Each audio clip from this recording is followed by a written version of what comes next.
Assalamualaikum warahmatullahi wabarakatuh. Bismillah, alhamdulillah, wassalatu wassalamu ala rasulillah, wa ala alihi wa ashabihi wa mawala, amma ba'd. Kuliah hari ini akan menjelaskan tentang sholat sebagai dasar pembinaan akhlak mulia.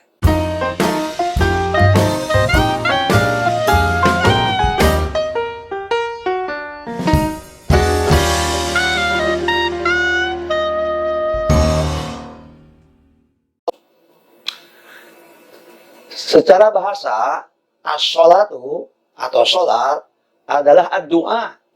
Sholat adalah doa. Dalam masyarakat jahiliyah, masyarakat sebelum zaman Islam, sholat itu berarti membaca mantra-mantra. Dan sholat yang mereka pahami adalah ritual dengan bersiul dan tepuk tangan. Seperti disebutkan pada surat Al-Anfal ayat 35. Bismillahirrahmanirrahim. Wa ma kana sholatuhum indal baiti illa muka'aw wa tasdiyah. Dan tidaklah sholat mereka di depan Ka'bah kecuali bersiul dan tepuk tangan.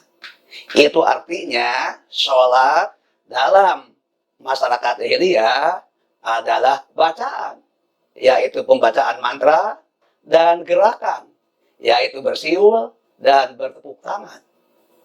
Nah, di dalam Islam, sholat itu adalah ibadah yang khusus.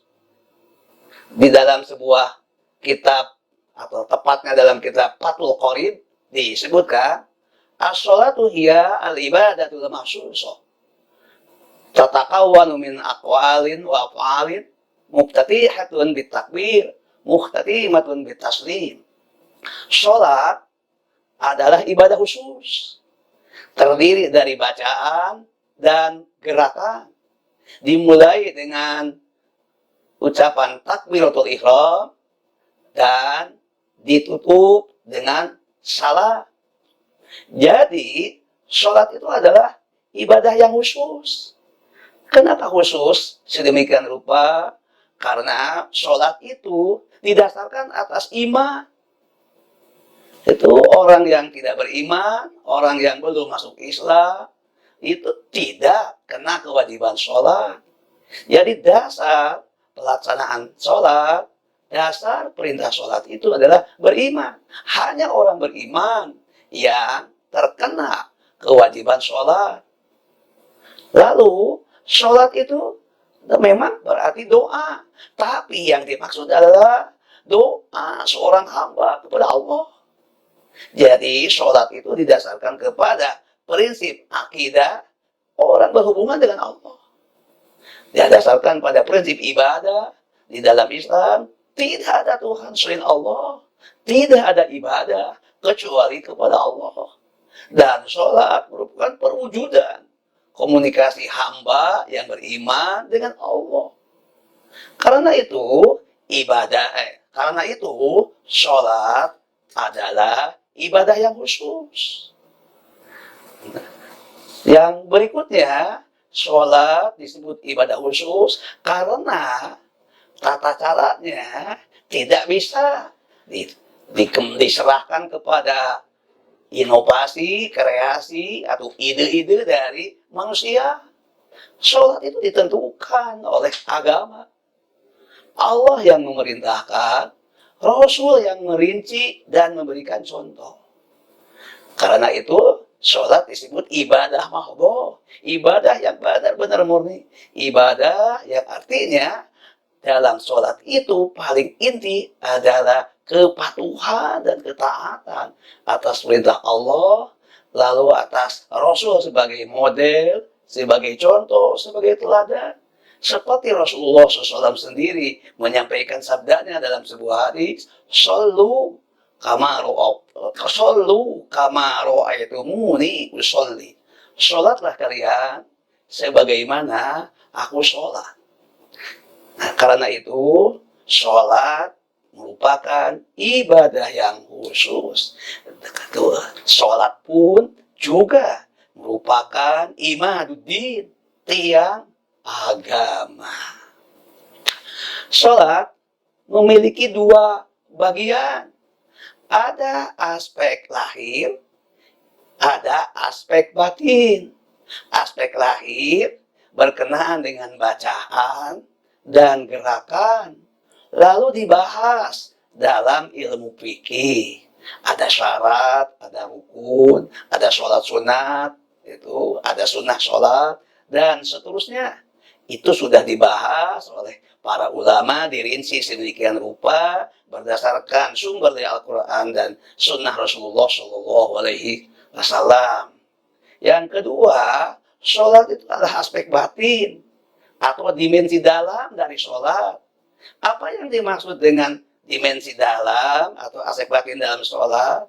Itu sholat berkenaan dengan suasana hati, suasana kalbu, yang disebut dengan ahwalul qulub, suasana hati. Nah, sholat yang ini dibahas dalam ilmu tasawuf.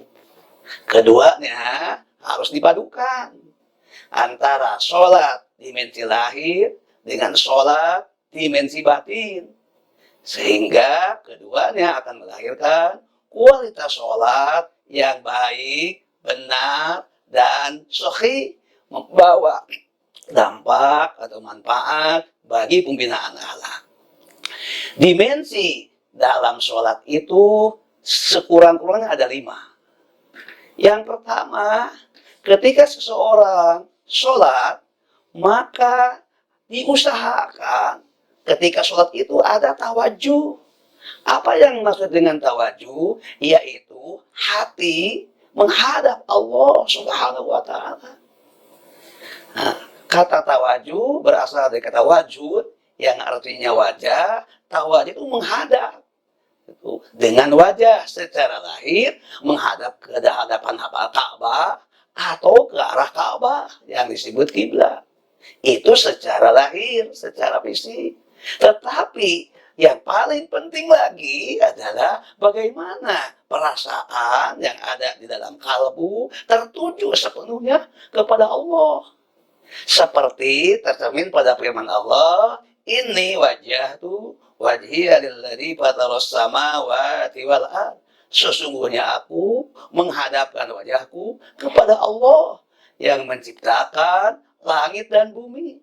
Nah, kalau ini ada pada perasaan, pada hati, pada kalbu kita ketika sholat, maka sholat ini betul-betul berbobot, betul-betul berkualitas, karena diikuti oleh perasaan, oleh hati yang benar-benar menghadap kepada Allah Subhanahu wa Ta'ala.